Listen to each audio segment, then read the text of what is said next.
All right, welcome to the podcast, Talk Like a Puppy. I mean, Viking. Yeah. I am Joe Chevalier. We will be hosting the podcast, Talk Like a Viking today. I now have my co host, Gemma Hollis. But I appreciate everyone tuning in to listen. And with that, I'll let Gemma and Jana introduce themselves. There you go, Piper. Go ahead, Gemma. Okay, hey, so Gemma Hollis. I became a Viking right at the beginning, so I've seen the One of the Vikings. OGs. I am one of the OGs, and part of Valkyrie set up with Andy McKinley, and now moved out of Texas, so I'm over in Chicago, so it's a little chilly here today. I That's know. a bad idea.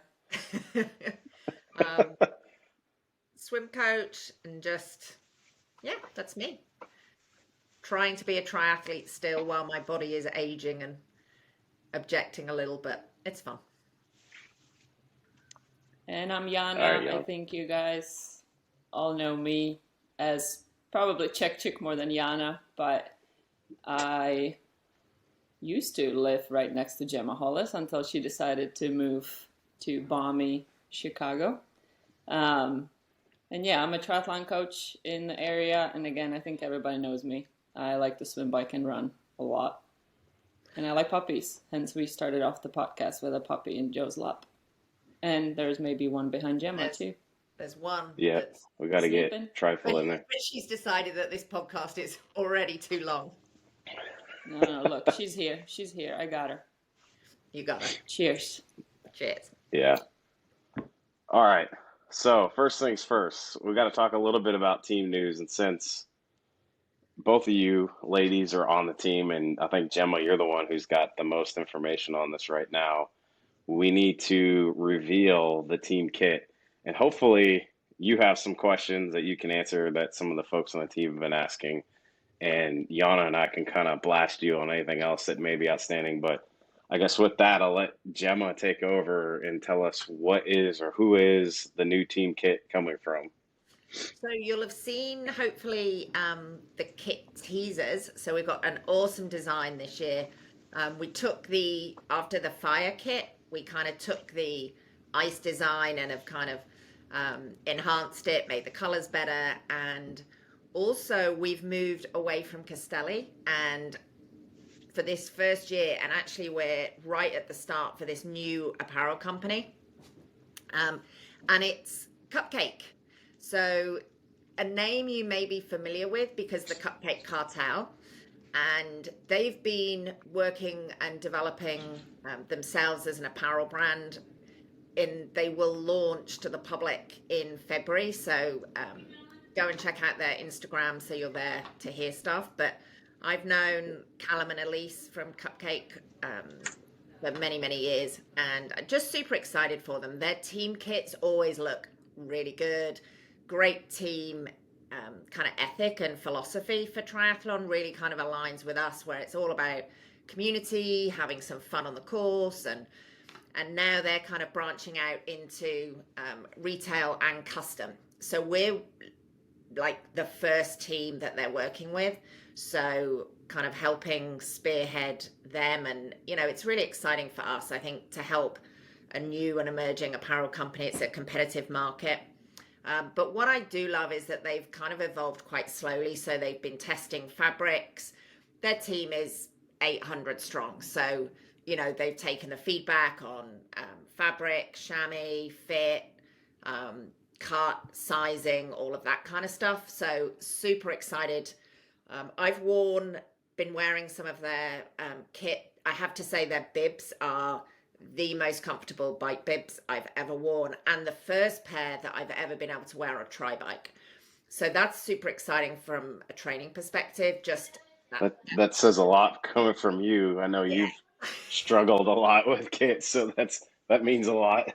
kits and chamois and saddles and yeah. So and their tri kit is brand new this year. They tested it with their Kona team.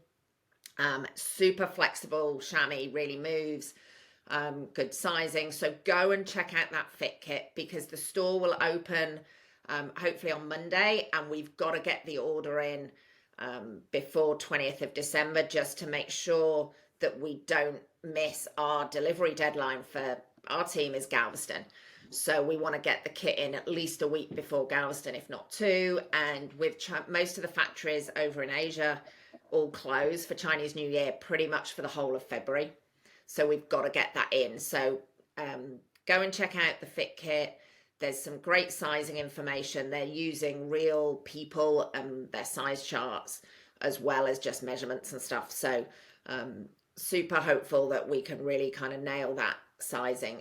For me, it's kind of pretty true to size. It's a little bit tighter than Castelli because the fabric, but it's got a lot of flexibility. So it is kind of stretchy, much more kind of like what we've had with Win in the past.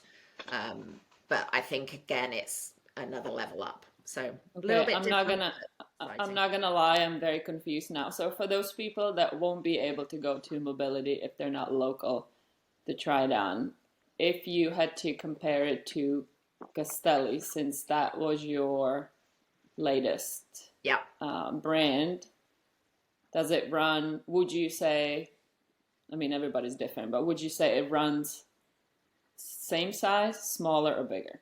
Because you kind of went around saying it's smaller, but then it's bigger. And so what is it? So tri-kit, I will be ordering the same.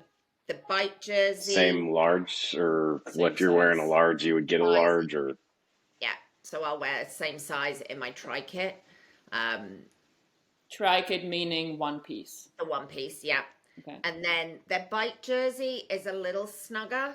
The fabric is much softer than Castelli, and it's a little bit thinner. So for me, on a bike jersey, I'd rather have a slightly bigger fit. So I will go up a size compared to my Win jersey. I guess it depends what you're looking for. Yeah. Yeah, it really does depend on that fit. It's one of those that I could wear either the medium or the large, but I'm choosing to go with the large just because it's a little bit of a slightly smaller fit, the cut of it, and I just don't want it super tight. Yeah, okay. And one more question. Since, for me at least on the female side, I think it's always been like bib shorts is kind of like, oh, I don't want to wear bibs unless you're riding a road bike or you're a cyclist. Like for triathletes, it's like, oh, why do I want to wear a diaper between my legs and it's too much? And if I get into an aero position, there's too much chamois, so it all bunches up and it causes more issues than not. Since there is not a tri-short offering, is the goal for you guys, for us to wear bibs in the top, or are people expecting to train in the I will train in these bibs because, like I said, it's the first bib, and this is why I want people to get their hands on it if they can, and provide this feedback so it's not just coming from me. But I think the bike chamois, the front of it, that is kind of in contact with you but not underneath, so on the saddle, is much thinner than a regular bib. So for me, when I get into that aero position, it's like having a tri-chamois. So I've got the extra padding where I need it and not where I don't want it, which is why I've never worn bibs to train. Yeah, go ahead. Go on. No, you go. Because I had that exact conversation with Elise. She was like, what is it with people that don't train in bibs? And I'm like, because they're so padded. And they're like, too much. Yeah. And I'm not going to have that much padding when I do a race. So to me, it's like I want to also train, my undercarriage, so to speak, to handle 5 hours, 6 hours sitting on a, piece of saddle that's, just like that out front, So I think from my personal experience now, I have never tried the cupcake bibs on, but I have forever trained in tri-shorts. 99% of the time it was Castelli. This past year, and I know we're going to talk about that later, but I was part of a Zwift tri team, and we were obviously given apparel to wear, which also did not include tri-shorts. And I wasn't going to train in the race kit. So I spent all year training in 2 pairs of bibs. And I don't think necessarily the chamois was any thinner. It was still quite thick, but I think I got used to it and it actually was quite comfortable. And now I have a hard time about actually thinking about going back to just riding my tri-shorts. I don't think it's just, yes, the pad has to be right. The fit has to be right. So you want it to be tight and not baggy so that it doesn't move. I think that's key. I think that was one of the questions. Is there crotch room? And to me, that just kind of said, is it tight? Is it not tight? Yeah, Is I there think room at least from breathe? Female perspective, it has to be tight. I can't speak for you guys, but I think if it fits right and you give it a chance, I mean, obviously not for a 5-hour ride the first time, but just try it inside on your trainer for an hour. But I think a lot of people may surprise themselves as to how comfortable it can be. And then, to be honest, I had 0 issues going back to a race kit with a thinner chamois. I mean, again, it has to be comfortable. You don't want to wait until race day for it to be the first time you wear it. But I think So the offer that we've got right now is the one-piece tri-suit, and we're going to do that in sleeved and sleeveless. And then we've got bibs, bike shorts, so without the bib if you don't like the straps, and a bike jersey. They are looking, and they will offer a 2-piece tri-suit in the future, but right now they haven't kind of finalized a design that they're comfortable putting their name to. And that's another thing I like with Cupcake. They're not rushing to provide everything. They want to stand by what they're doing and their products. So it will come, and once we, and I think that puts us as a team at an advantage, being one of the first teams using their kit, is we can give them early feedback. Yeah. So I think that's a good thing. So it may not just be right now. There may be a few people that it doesn't fit them just great, but they can say, hey, give that feedback to Cupcake to say, hey, make these updates and it'll be better. And this is in the exactly long run. what they're doing. This is the 3rd chamois they've got to. It's been evolving. This is already the 2nd design on the tri-suit. So they are evolving, and they've got this big team presence giving them feedback, and now coming out to the general public. It'll be really exciting. So they're going to have a retail store. So just for regular design stuff that they're working on, like a Win or a Zoot, you can go online and buy. And then they'll start their custom. So that will evolve through next year. So it's exciting. Will their first custom kit look like an apron, that Cal was wearing during his interviews? And that's it. We will all be enjoying some cupcakes. Although I'm not sure. I was going to say, does each kit come with a cupcake to eat? I know. We should Snack ask Steve. Maybe we need someone to do some cupcakes for the local people when they're picking up their kit when it arrives. Yeah. To have now we're talking. Yeah, we'll get a local cupcake sponsor. Yeah. More pieces you order, more cupcakes you get. There you go. Yeah. I'm definitely sizing up. It doesn't work. Gonna need that extra large. takes more than one cupcake, Gemma. It's okay. Yeah, but you know me, I can never just have one. Well, you only get one. You won't give you any more. We'll limit. Yeah, you're like me on the seafood diet. You seafood and you eat it. So if there's more than one, you're gonna eat it. All right. Yeah, awesome. Let's move on to Jana's interview. So we want to know all the details now about that big race you did, that little thing that happens over in Hawaii every year. We want to know everything about that. So I guess, and not only that, we want to get Gemma's perspective too, because Gemma was there. So I need to have a little bit of both, given some race reports on how that day went. But I don't know who wants to go first, Gemma or Jana, to talk about that big race you did over there. I have no idea what race you're talking about. Oh, okay. Then with that, thanks everyone. Yeah. It's been nice chatting, Jana. Thanks, Joe. No. Yeah. Okay, I'll start, and then if it's getting too long, just somebody say something. Gemma or Joe.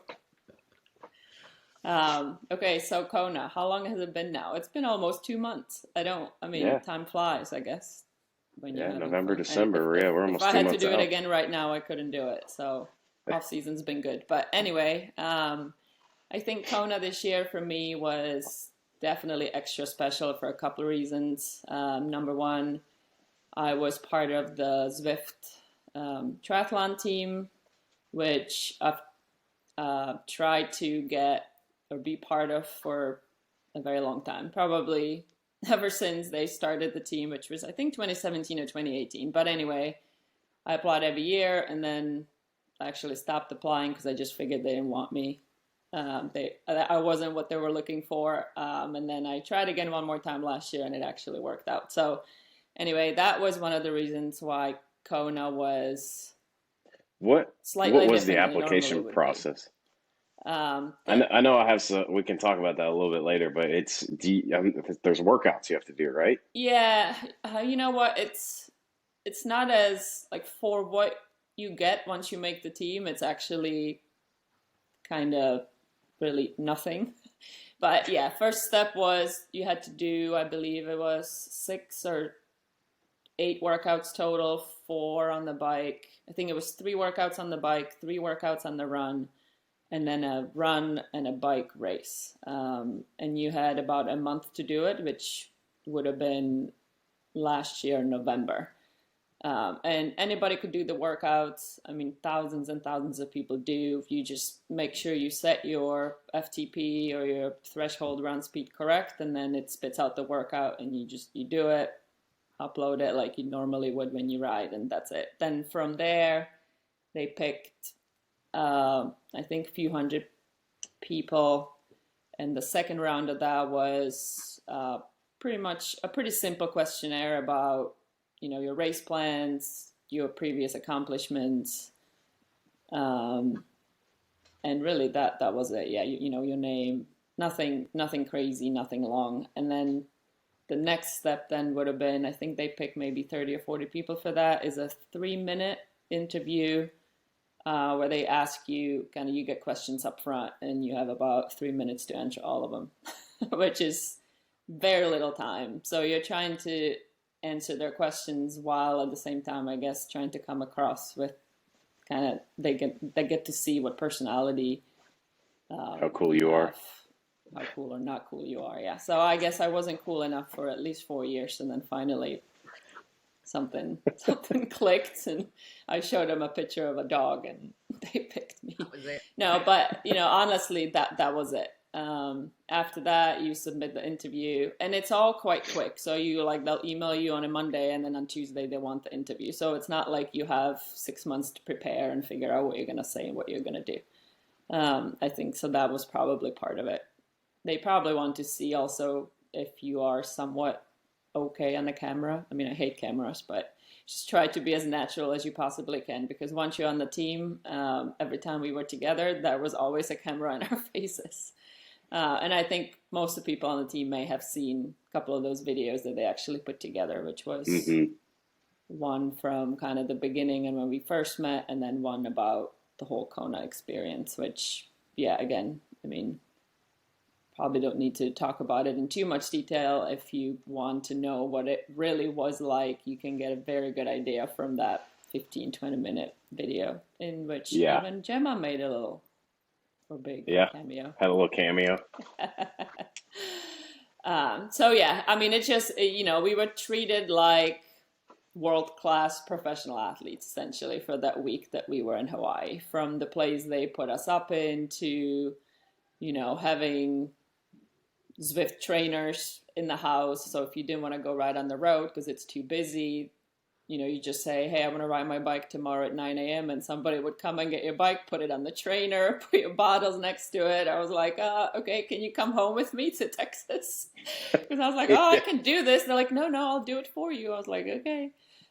Something, you needed something. It was happening. We even had a chef who actually happened to be from, Slovakia, but essentially we speak the same language. So of small world.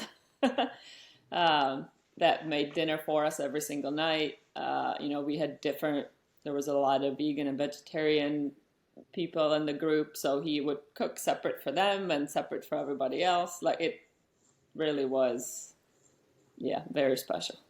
I don't know, Gemma, you want to add something to that? It was amazing, as I was Jana's kind of plus one, so I got all the spoils as well. And just to see that side of things and how they really did value the contribution you girls were making, and they made me feel super welcome. And yeah, it was a really relaxed atmosphere. They were very cognizant that, you know, the race was the first, but then managed to get all this publicity stuff done. And yeah, it was a huge hit. And you know, kept arriving and in and out of the Zwift house. It was pretty special. You know, So, there I was mean, you had no like rush. Tim Don and Katie showing up. I mean, were they like, this is the treatment that you get as a pro during the week, or they were kind of To like, be this honest, is I kind of, think so. We obviously we had Tim Dunn and Sarah True, where for the whole year we had yeah, access to them, and you know, we could that's right. ask them whatever we wanted. They were all super open, super laid back. I think the one thing that kind of opened my eyes is that, you know, they're both ex-Olympians. I mean, have accomplished so much in the sport, but yet at the same time, they're so laid back. Yes, maybe Tim's not racing anymore, but Sarah's still racing at the top level. You know, she Yeah. has a little kiddo with her. She's going to school, but just all year they made sure to tell us, like, hey, you know, yes, you've been picked for this team, and yet there are people that wanted to be you. And it's like you feel all self-imposed, but it's like, okay, I got all these things, you know, I got this awesome bike and everything's top of the line. It really doesn't get any better than this. I have all this support. I feel like I need to win type thing. Because if I don't do it now, like, when am I going to do it? Because it really doesn't get any better than this. But they were always like, no, there's zero pressure. And not just them, the whole group, but specifically the two of them were just like, you know what, you just do you. You got to, you know, just relax, have fun. Like, at the end of the day, this is just swim, bike, run. It's not the end of the world. Like, you didn't get picked because we wanted you to win. You got picked because of who you are. So it wasn't, it's, you know, it wasn't just because of you have mega legs. It was just, yeah, like a whole Because you've package, been I here guess. before and you've won it already. It wasn't that. Yeah, It was like just, they weren't necessarily saying like, oh, if you don't win, it's the end of the world and you got to give everything back. Like, all of this was a flop. That was actually, they made sure to tell us all week that's like, hey, we don't care how you do, as long as you do your best, you represent the sponsors that we've had, and yeah, just like I said, just do you. So it was just really nice to see how laid back both of them were, especially Sarah, who was also racing at the same time, and she was kind of just like, you know, at least on the outside, trying to treat it like just another day. When, if you've ever been to the island or have never been, it doesn't feel like just another day. It's definitely special, and that's why, in my eyes, Kona is Kona, and Kona will always be Kona. But that's a whole nother conversation and probably a question down the line. So we could probably have a whole podcast on that. So yeah, exactly. So yeah, back to Kona, part of the Zwift team. Obviously, the second bit was, it was awesome to be able to share I've done Kona too many times to count, but this one, you know, this was the first. What number is it? What number are you on? You know, I know. I think this was 9. It would have been 10 if St. George was Kona and if we didn't lose a couple of years. But yeah, my first one was in 2012, and I've done it ever since, except for 2013, because Jorge said I wasn't ready to do it the way I wanted to do it. I gotta get that in there. And then obviously the 2 COVID years that it didn't happen, but this was the first time that Gemma was doing it, and to be able to share the same, you know, share the day with her, was super special. You two aren't besties or anything like that, so. No, nope. I don't know what you're talking about. I mean, yeah, you know, the 2 dogs that I have, Trifle and Figgy, yeah, no. That are just in Chicago right now without you, yeah. Yeah, but look, they're on my cup, Trifle. Yeah, they're always with you. She only came to Anyway, visit yeah, to so see it the just was dogs, not awesome. me. What? You only come to visit for the dogs. I came to visit when it was like 2 degrees outside, so I think that counts for some brownie points. Yeah, But you couldn't anyway, get yeah, me to do that. It was just awesome to be able to, start the race, see each other in the morning. We got to have a pretty special moment that was even documented on camera. And yeah, just see her Is this a public realizing, documentation, or was yeah, that yeah, the yeah, Yeah, the Zwift video? yeah. Yeah, yeah, yeah. But just seeing her realizing her dream after all that she's been through, yeah, it's just special because I think I raced this race a little bit differently because seeing her and how you've raced not in Hawaii but in Texas and in Roth before that, given the state of your knee and everything else that had happened since you had a goal of qualifying for Kona years ago. Yeah, it was just really nice to see, and gives a different perspective to just you I just see never a know lot more when. of these courses than you do, Jana. I enjoy the experience Well, I for a don't. lot longer. I make the she most of sees as it. much as you. She just sees it faster. This is true. Well, no, she doesn't. That's always the conversation. I'm like, did you see this? Did you see that? I'm like, no. It's like head down. Yeah, but no. So in that sense, it was special, and then finally, obviously, it was the first time ever that we've had an all-female race, and that in itself, though controversial, I think ended up being quite special, and probably opened up a lot of eyes to what it can be. What it was and what it can be. I mean, I think it ended up being every single person made it out of the water, which the swim coach and this podcast appreciated, which has never ever happened before. And I volunteered last year at Swim Exit and for both of the days, and so seen kind of up front. And that water is, it's an ocean. It's not as predictable as others, and with the waves, It's not they a were calm much. lake like Lake Woodlands. Yeah. And I just think people prepped. People had qualified and were nervous, and they prepped, and they, that was rewarded, which is what we always say, right? Put the hard work in. Yeah. So, okay, but to my race, I guess, quite quickly. So the swim, I'd say it's an age group wave start where you have to swim up from the pier to the start line, and then you tread water for a little bit.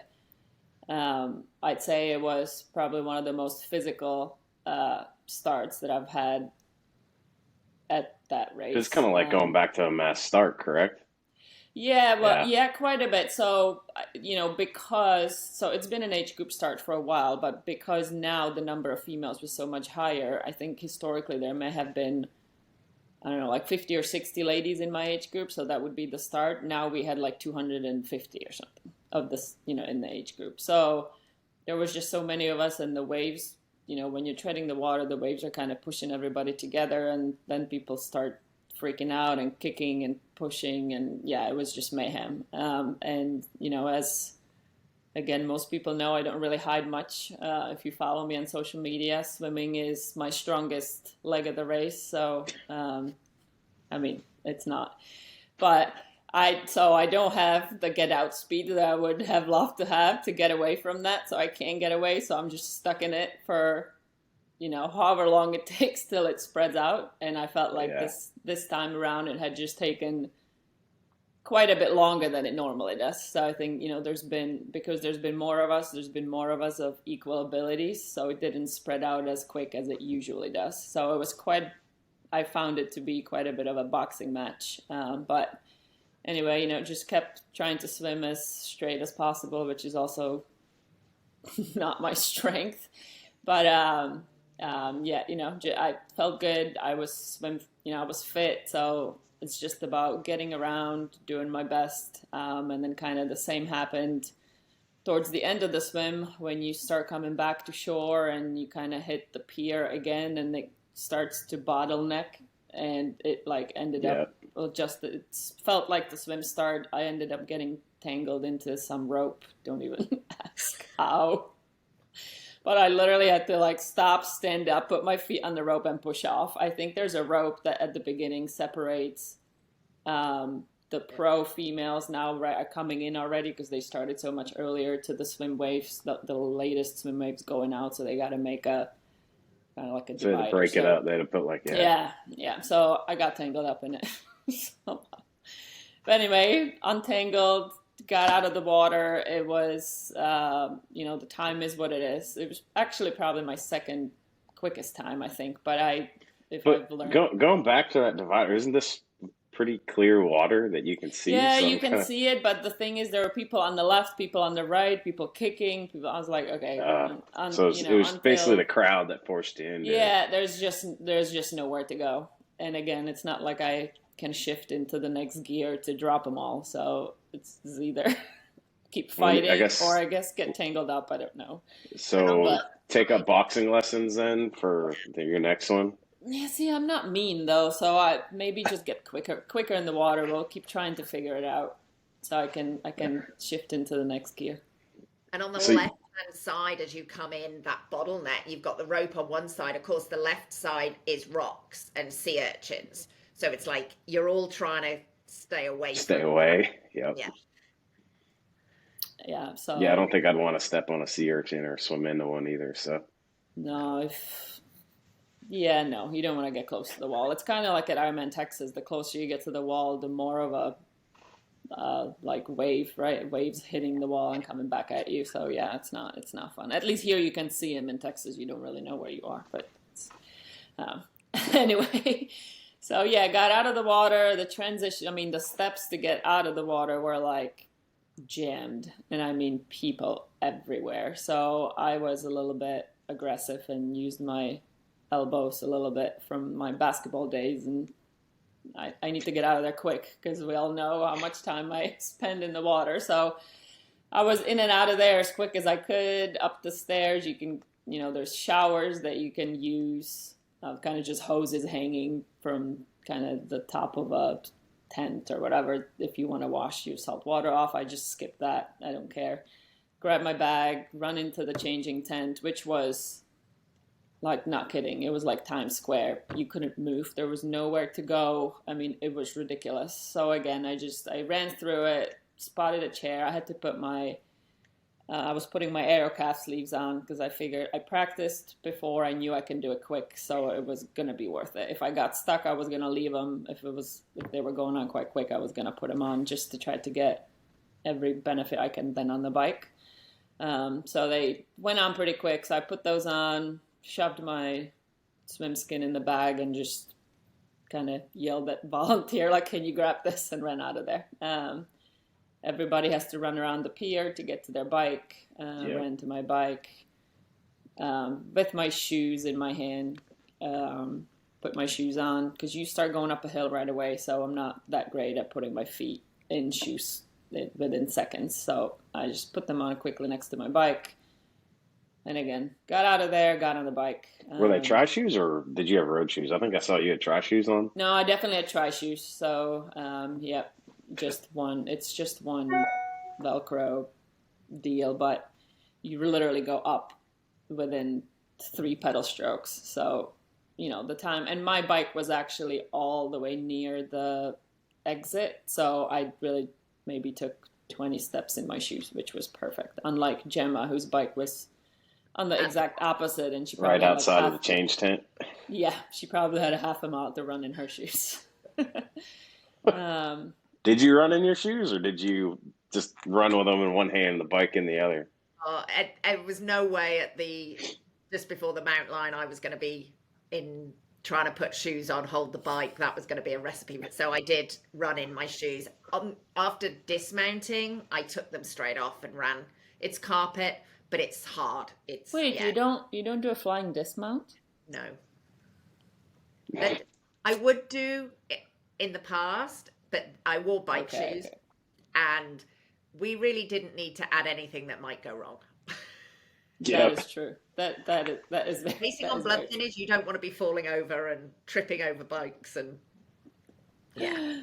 Uh, yeah. So then we got on the bike. You do And this is where the kind show of. started for you. This is where the show usually starts for me. Yeah. This is when Maybe what? everyone pulls out their tracker on our team and is like, okay, like 100th place, 90th, 50th, 10th, first. It's a game of Pac-Man or Pac-Woman, I guess. But no, I felt really good leading into the race But while in Hawaii. since you Yeah. just skipped all that, did you just have all of your nutrition just packed Oh, on your bike, ready to go there? You weren't like trying to take down gels or anything as you ran. You just no. went to your bike and started at that point. Yeah. So I had all my nutrition in my bottles on the bike, and then few extra emergency gels also on my bike in like the little bento box that my bike has.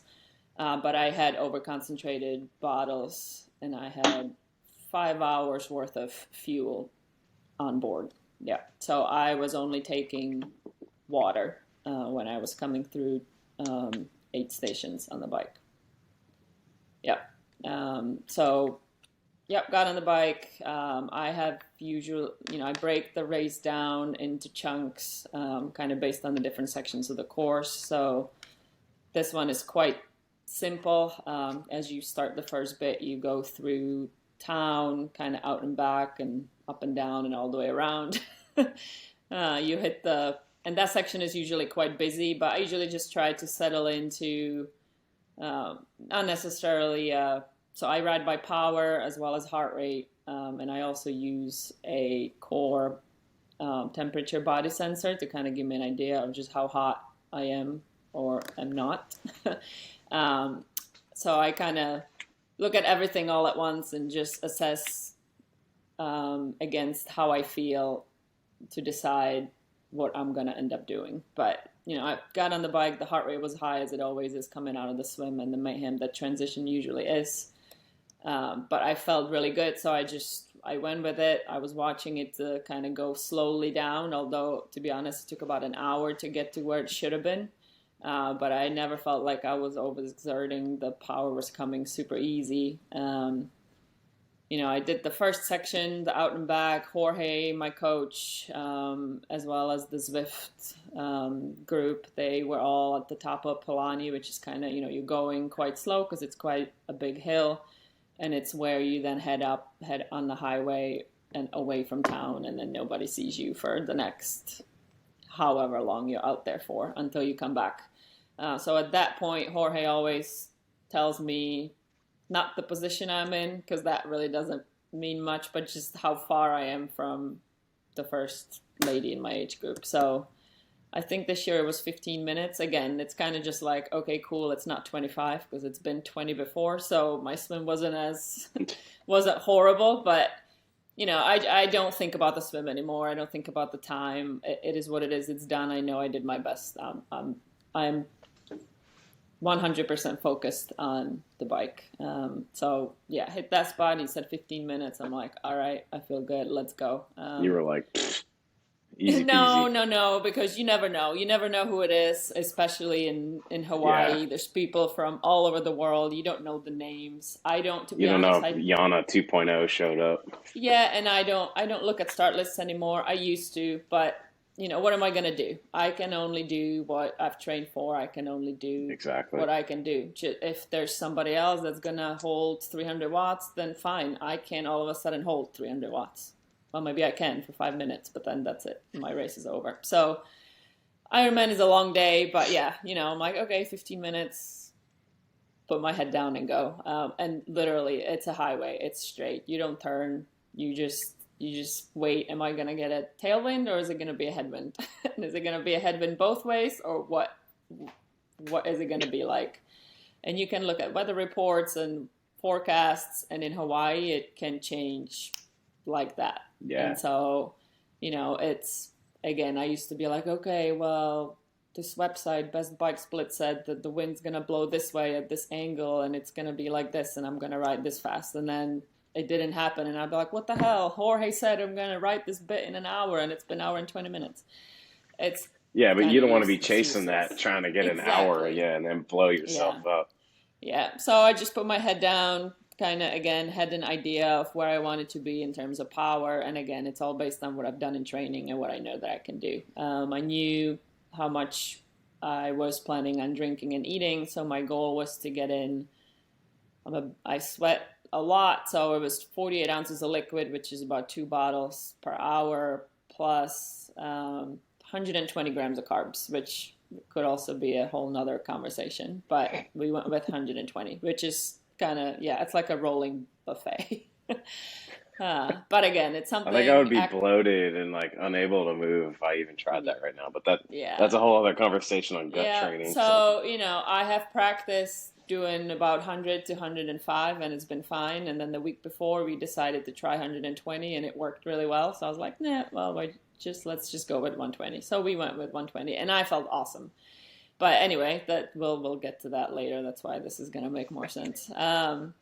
So roll through, kind of keep the head down. First aid station comes, and it's like so busy, and people are actually slowing down and stopping and putting their feet down, and I'm like, oh my god, this is horrible. Thankfully, the aid stations were quite long, so if you needed water, you could hit it twice.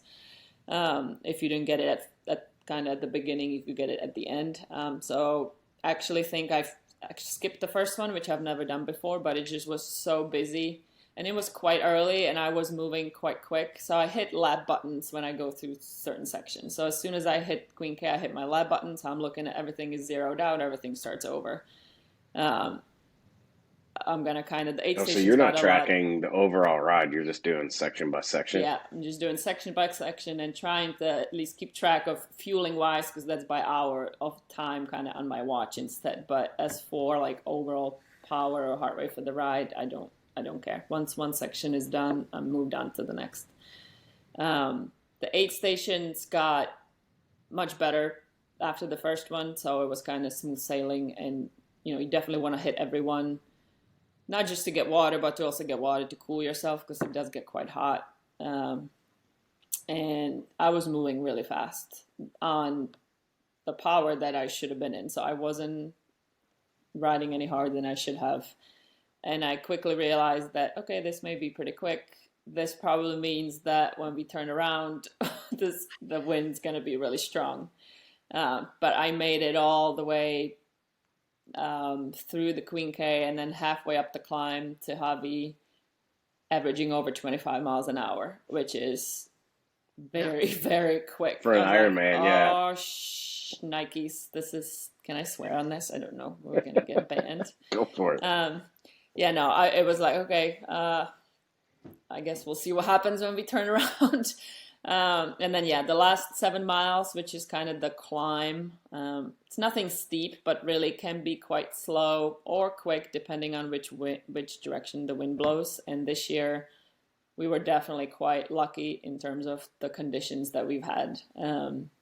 Madame Pele decided to just give us, at least for me and my wave and my time that I was on the course, a hell of a lot of tailwind, or no wind, or very little headwind, and pretty much no crosswind, which is absolutely unheard of for Hawaii. I think you can ask Gemma. It changed for the later it got. But no, I meant more like how it was when you rode on race day versus when you rode the course the week before. And you wanted to get off the bike and cry an hour into it, and the wind was so strong I couldn't even stand straight. So we were quite lucky in terms of how it was on the day. But anyway, made it to the top of Javi quite quick, which is the turnaround, but not really halfway. It's further than halfway because of the bit in town. Yeah, through town. Yeah. And then, start heading back down. And yeah, it was just fast. I'm like, okay, there really isn't any crazy headwind because usually, you may need to pedal going downhill. And I mean like pedal in your small chain ring downhill. That's how strong it can be in Hawaii. And it's like I was almost out of gears the whole way down. I was like, okay, well, maybe when we get on the Queen K, it's gonna get really slow, and it still didn't. And I start looking at my time, and I'm like, okay. I was still, so I looked, because I knew we were going to talk about this. The whole bit back, I still averaged 24 miles an hour. So it was only the climb where I was like 18 and a half, but the rest of it was just so fast. And I got kind of, as I start heading back, there wasn't that many people to pass anymore, although I was, which wave? I wasn't one of the first waves. I was like the second to last, I think. No, third to last. But yeah, there just weren't that many people to get by. So it's like an open road to the point that it almost feels like you're on a training ride, which again is so very different to what it used to be when you did the race with 1,500 or plus men that all went 30 plus minutes ahead of you. It's like you were going through a war zone when going through aid stations. You were constantly, I'm not getting passed, but if I passed somebody, I was constantly being repassed because some guys can't handle being passed by a woman. So in this sense, it's like I was able to do my own race, just focus on me, and really the whole way back, which is 30, 40 miles, just look at the white line, and that was it. I mean, there's no people. There's 8 stations every 10 miles, which were empty. So it's almost like a pro race, right? You have your own. It's like everybody's there just for you. And yeah, I then realized like 7 miles from which is when you go by the airport, that's kind of like the headwind usually ends, the wind flips again, and you may get at least a break from the crazy winds, but which we didn't really have any crazy winds. But I realized that I kind of flipped through my computer and I was like, holy crap, I'm at like 4 hours and something. I'm going to be back really quick, like way quicker than I had expected. And again, I don't really go into it looking for a certain time, but I knew I had an opportunity to be under 5 hours for sure. But we were thinking more like 4:55, 4:52. So to end up riding 4:40 was like, what? Like, how did that happen? But the first thing that came to mind was like, holy crap, I have all these snacks, aka my gels on my bike still. I don't have enough time to eat them all. Like, we're starting to do the math of like, okay, how much of this do I need to finish so that I'm still getting kind of what I should, versus like having the full hour on the hour. Just being like, I don't know, it was crazy. But yeah, I felt really good the whole time and didn't really have any low points, which again, I usually used to hit mile 80, which is kind of when you start heading back, and I'd be overheated and hungry or cranky or whatever. But yeah, I just felt good, strong, happy. Yeah, no dark patches, which doesn't happen very often. So I knew it was a good day. And again, it was fast, but at the time I didn't know just how fast it really was. I don't like to talk about myself, but to now realize that it was the fastest any amateur woman has ever gone on that course is pretty cool. Again, it's a triathlon, so it doesn't really matter if it's an individual leg, and you still got to finish strong. But to be able to say that at the age of 39 plus whatever is pretty cool. And more so that I'm still getting faster myself. Forget a bit about everybody else. It's just like, okay, you've been doing this for this long, and maybe age is just a number, and although I'm getting older, it doesn't mean that I can't get any faster. How much of that do you think was a benefit of the equipment that you got from Zwift Academy, and also the coach Jorge? If anyone on our team doesn't know who Coach Jorge is, like, you're living under a rock. Like, the guy's a mad scientist when it comes to Yes. aeroness. Where's the and mad training. scientist photo that needs to be put in here? Yeah. Like, so you were at the velodrome, you're doing testing and all that. So how much do you Yeah. think was a combination of having access to that equipment that they gave you, and then also Coach Jorge, mad scientist, aero testing on top of that? How much do you think that benefited from, I would say, Yeah. the years to suddenly be going a 440, going 25 miles an hour, and then Ironman? Yeah. When I do 25 during a sprint, and I'm like, Hell yeah. And you're doing it Yeah, over you know, 112 freaking miles. I think some of it was definitely the conditions as well. But the big difference this year, yes, I had a fancy top of the line Canyon uh, zip wheels, a one by SRAM components on my bike. Um, but last year I also rode a Canyon, just slightly different carbon, so it wasn't like I had a very different bike. But yeah, I had whatever, two by ring versus one by. So I think it definitely helped. The equipment definitely helped a little bit. I think it's hard to justify, like, it's hard to say just how many minutes did I save because my bike was a little bit lighter or whatnot. But I think it was a combination of all the little things. So when people look at my time, I think they may think like, holy crap, you must have pushed like 20 more watts than a year ago. And trust me, I wish I could push 20 more watts than a year ago, but I definitely can't. I mean, My you have all power that out was, there anyways. yeah. I You're mean, you want to see what my so power it's was, not you like it's can, not public knowledge. Like you could see yeah, that you you can, rode the same yeah. wattage, correct? Or did you ride No, lower? so I was about 5 watts higher this Okay. year versus the year before. But I think what I did better was how I rode the different sections. Because Kona, it's not Well, a how about like. is it the different sections or is it female only? Because you were just saying, So you know what? It's a combination of all of that. It's me because last year was really for me female, mostly female only, anyways. Because yeah, there was like three age group male age group waves at the back of the race, but my wave was last year, was first actually. So, but I had noticed that's a whole nother conversation. We can be here all day, but ever since the men have been kind of removed from the equation, I've noticed just how much quicker I'm riding versus some of the other ladies because it definitely removes the drafting benefit or even just getting a benefit from if you ride legal behind a group of men benefit to some of the better swimmers that have an opportunity to ride closer with the men. For me, because I'm coming out of the water so far back, I'm still moving through the field, so it makes really no difference in terms yeah, of my ride, but it makes a big difference in where I now catch the same people that I've also done Kona almost 10 times. I mean, you kind of start recognizing, the faces from all over the world, and you're like, okay, a year ago, I'm swimming similarly, so are you. I used to catch you at the top of Javi, now it's at the bottom.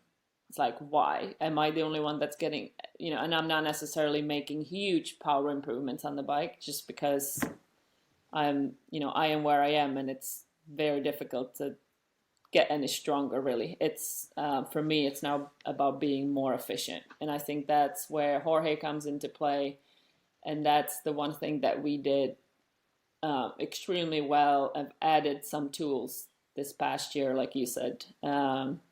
We've been done the physiological testing, learned a hell of a lot more about that, which had allowed me to train smarter, almost easier, which probably most people won't like, but as a result, also more, and helped me become not have a higher FTP, but become more efficient. So, what that means is just being, let's say, ride the same power, let's say 200 watts, which is usually my goal for an Ironman, and not need as many calories to hold that power.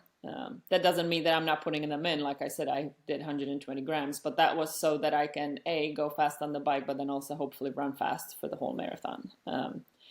But so that's one part, and the second part that we did and that we've not done ever before was the velodrome testing, and that was eye-opening.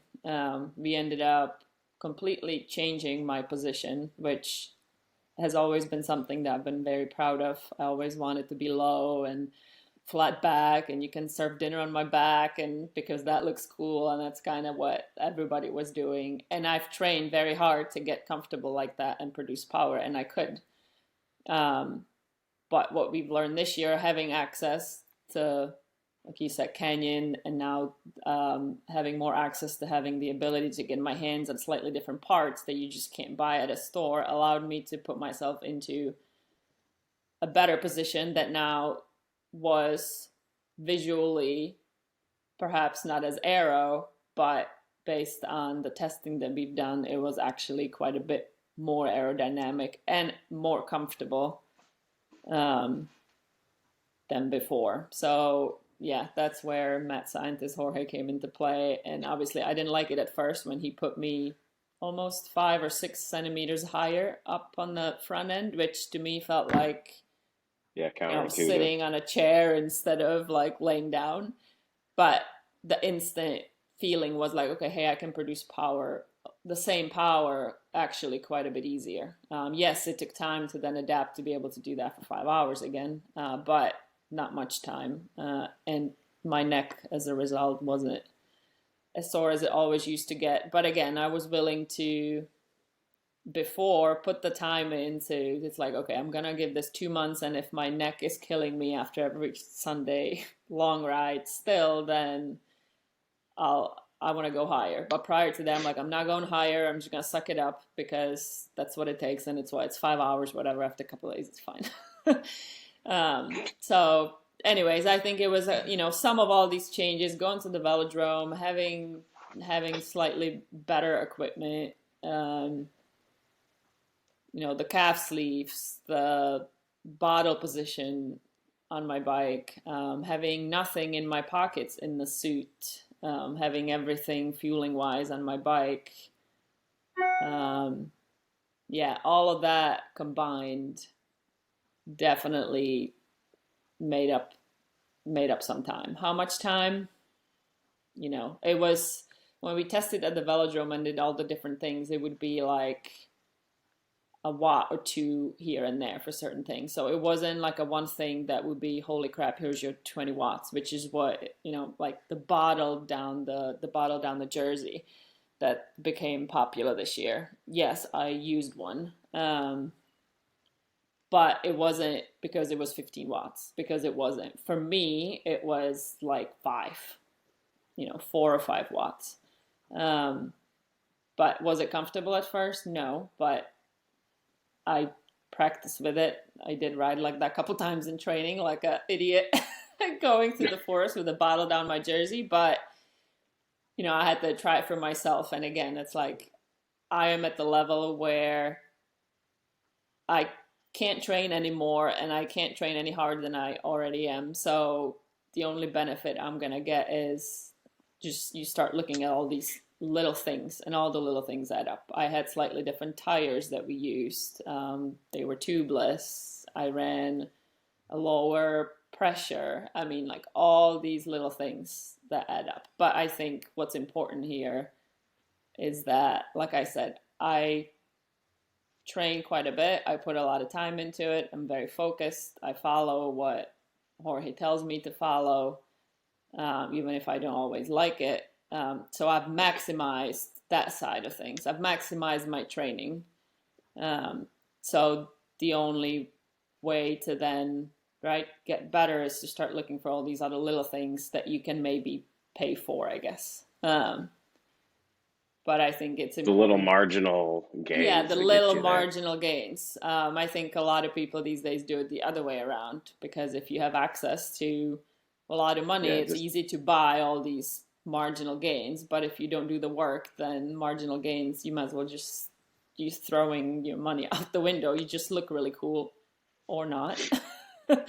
But I think that's the important part here. And but anyway, yeah. Me, I think that's, as an outsider looking in, it's kind of, it would be easy to say that day was super fast. And trust me, I've ridden that course and it was a very forgiving day.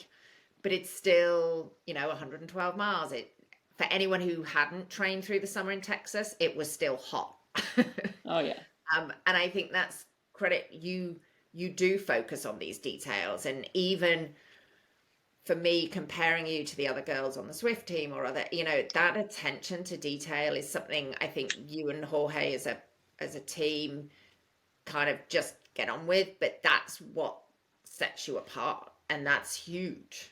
Yeah, one other thing I did differently as well is like the day before, people always say carb loading, and like, okay, yeah, I'll just eat more. And I've done that for years, and I always eat a lot, but you're like, okay, I'll just eat a little more. Well, I just listen to, and again, if people listen to podcasts, it's the podcast with I forget the guy's name, Pogacar. I always think it's not Pogacar, but anyway, he's like he's a nutritionist for one of the pro cyclist team, and he on one of the, I think it was Pro Try News podcast, kind of went through what he does with cyclists and endurance athletes and how many carbs, how carb loading works, and how many carbs you should be eating based on your weight prior the day before a race, especially like an Ironman or a 70.3. And so I was like, okay, well, I'm just gonna do what he said. And so I added it up, and it was like something like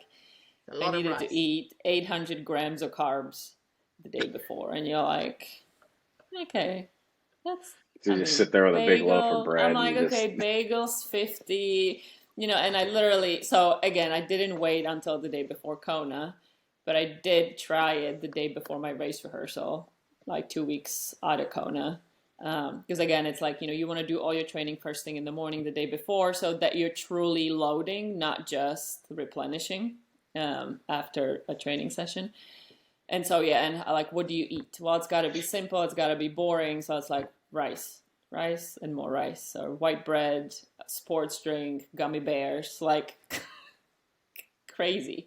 But I literally walked around with a piece of paper all day, and I'd be like, okay, breakfast, 3 cups of rice. I'm like, okay, that's 150 grams of carbs. Okay, 2 tablespoons of strawberry jelly. That's another 40. Okay, we're at 200. Check.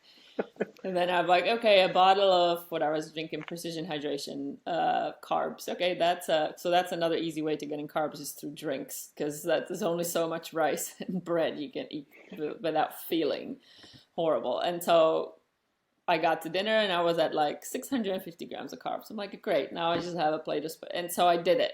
But I've never before was that diligent, I guess, about doing that. Now I'm not like this in everyday life at all. I have no idea how many calories I eat a day. This is like the only day I did it prior to the one I practiced, because you don't want to do anything new on race day, or at least not before a big race like that. But yeah, I just ate rice pretty much all day. Breakfast, lunch, snack, and then pre-race morning as well, like 3 hours before, and like sitting there over 3 cups of rice and some jelly, and it's like, okay, because I don't think I still have yet, and that didn't happen this time either, like completely nailed nutrition and feeling, maybe not nail nutrition is the right thing, but just feeling amazing from the beginning to the end. I was gonna say, because you said you never hit the dark spot on the bike. Yeah, so I never hit the dark spot on the bike, and then okay, we can kind of transition back into it. See, this will be really long, but anyway, I got off the bike, start running, and everything felt really good. I have had some Achilles tendonitis issues for a few months leading into the race, so running barefoot. Are all around. So I leave my bike on the shoes. I do a flying dismount. I can't mount very well, but I can dismount. So I did that. Dismounted. You had to rack your own bike in Hawaii this year. There was no bike catchers. Put the bike where it belongs. Ran around the whole transition, and I was like, okay, actually off the bike was fine. It was after the swim that it was a little bit tight, but I think adrenaline is a beautiful thing, and it's like I didn't feel it all day. But anyway, put my shoes on. Yeah, got all my snacks, all my however many gels in my little naked belt. And then, yeah, ran out of there. I think the first 10 minutes is always tough because, again, you go up a small hill and then everybody's cheering for you and you just want to go really hard. So, well, you don't want to go hard, but you don't think you're going hard and you are going too hard. So you look down, you're doing like a 4-minute mile or something. Yeah, yeah. So I tried to focus on my heart rate and just really hold back. It should almost feel like I'm holding back. But my legs felt good. The whole first six or so miles is on the Leahy Drive, so that's where most of the fans will stand because it's near the ocean. That's where all the restaurants are, and you're not cooking alive like you are when you get up on the Queen K with just lava fields around. Yeah. So, the energy. My goal for the run was to obviously run well. I may have not run a lot, but I was running well, and I felt quite confident that I could have a good run, which just means, not necessarily a time, but just stay in my heart Jorge rate. yelled at you, you're in this position or you're No, this so far? so he usually waits until I don't see him until like mile, I don't know, 3 or 4 maybe. So he's not right in transition because it's super busy. It's kind of hard to get around. So I knew that actually once I hit mile 80 on the bike,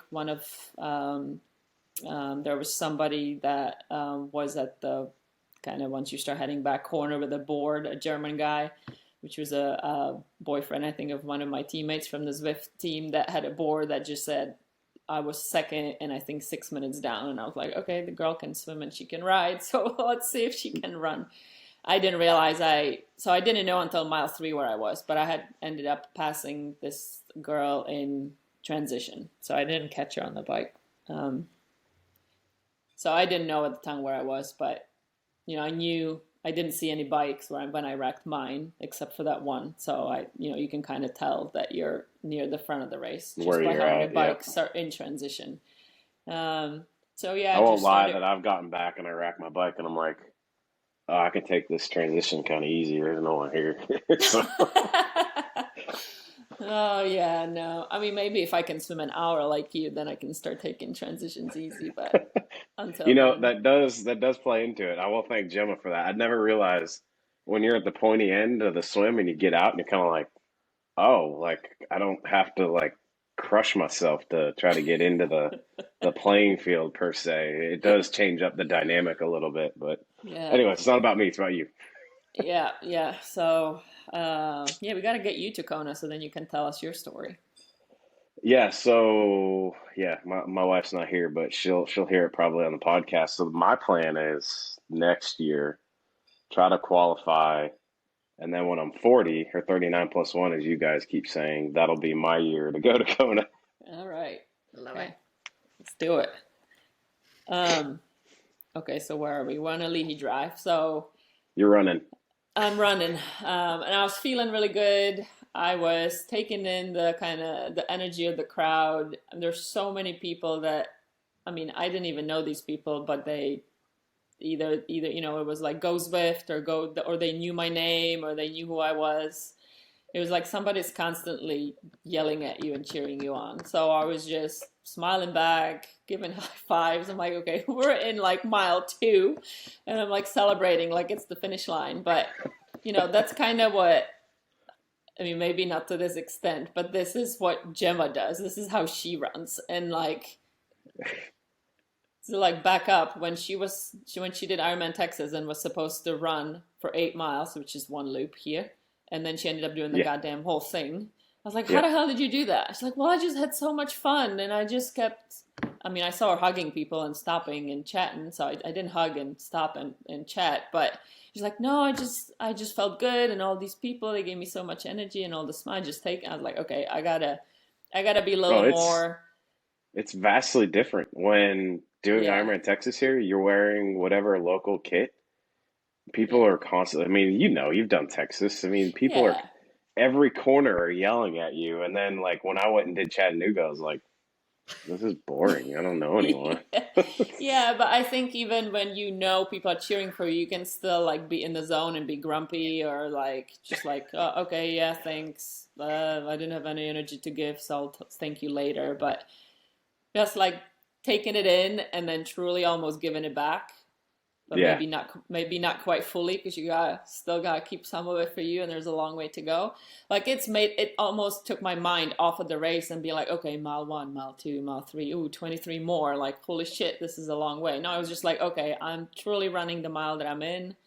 Yes, I'm drinking and I'm eating. I'm not forgetting what I should be doing, but at the same time, it's like you're enjoying it a little bit more. Like the people are there for you. I mean, maybe not for you, but they're they've been sitting there all They're day, there so for the race. if Yeah, they're they're cheering, they're waiting for cheering. So people to come through yet. yeah, so why not use it? So yeah, it was crazy. I mean, so many, and because we had all the different sponsor partners for the Zwift team, and those people had big groups there, like Canyon. I mean, I met those people once or twice, and they were cheering for me like I was freaking Daniela Reef or something. And I was like, and you pass them twice, and each time they're going crazy. They're like, I was like, okay, you gotta smile. You can't just be like, oh, good thanks.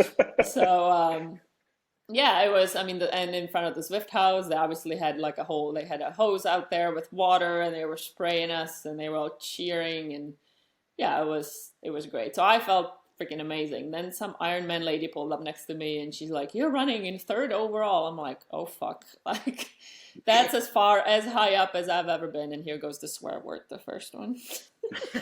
um, Where's the so bleep button?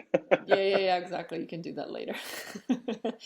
But she's like, you're looking awesome, and I'm like, oh, thanks. Yeah, I feel great. Like I talked back. I'm like, I never talk back. Even Jorge's like, oh, you're in first. I was gonna say whatever. because I remember cheering you on. I'm like, yeah, you're going at Texas, and you were like, yeah, exactly. So I mean, there was just straight stone faced. I'm running. yeah. Get the hell out of it. In Texas, I did feel like shit for who knows Oh, yeah, I'll what the give you hell was that going on benefit. with me. But no, I have never been this like receptive of the support, I guess. And so even and I'm the Jorge guy was that's like trying to have a good time. I'm having a chat with a buddy next to me, and you're the person I'm trying to have a conversation with. I'm like, oh, so where are you from? And you're like, yeah, leave me alone. exactly. Yeah. I'm like, yeah, thanks. Okay, bye. Leave me alone. Like either And I'm like, speed we're up or gonna be slow here for down. 3 hours. Let's just like try to enjoy it. Yeah, no, I can't talk to you. Yeah, so the first 6 miles was amazing. I mean, and then you hit again, I felt really good. I think my lead at the time was maybe a couple minutes. I don't know. It wasn't much, and it wasn't getting any bigger for a while. And I was like, oh God, I gotta. And I was running well, but it's like in the back of my head is like, okay, I gotta keep like, when is she gonna fall off? I mean, I had no idea who she was. I didn't know how she could run. All I remember asking her is like, is she a runner? Or I asked somebody, is she a runner? And I forget who it was. And they said no. And I'm like, okay, she's not a runner yet. It's now been 10 miles and we're still 2 minutes apart. Okay, whatever. But anyway, so you hit mile 6, you go up Palani Hill, which I don't know, how long is it, Gemma? Breaking 3/4 of a mile, but it's steep. It's like, yeah, it's a bitch.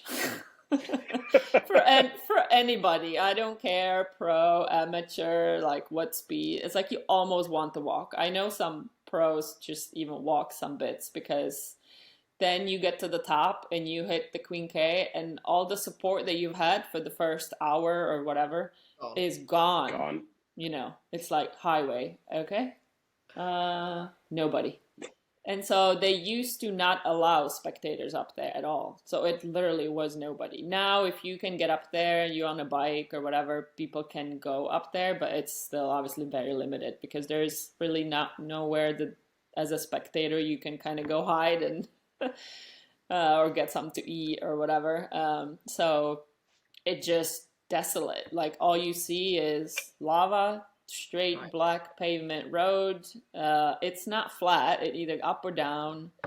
And you kind of see the aid stations like far in the distance, which yeah, it's tough and it's such a big change to what the first part of the run is. And there's no ocean breeze, so now you're just in the sun. You're just in the heat. Yeah, you're just baking. So again, before it was like there was 1,000 men in front of you, so you had legs to follow, somebody else to follow if you didn't feel good. Now, for me being at the front of the race, there's nobody to follow usually.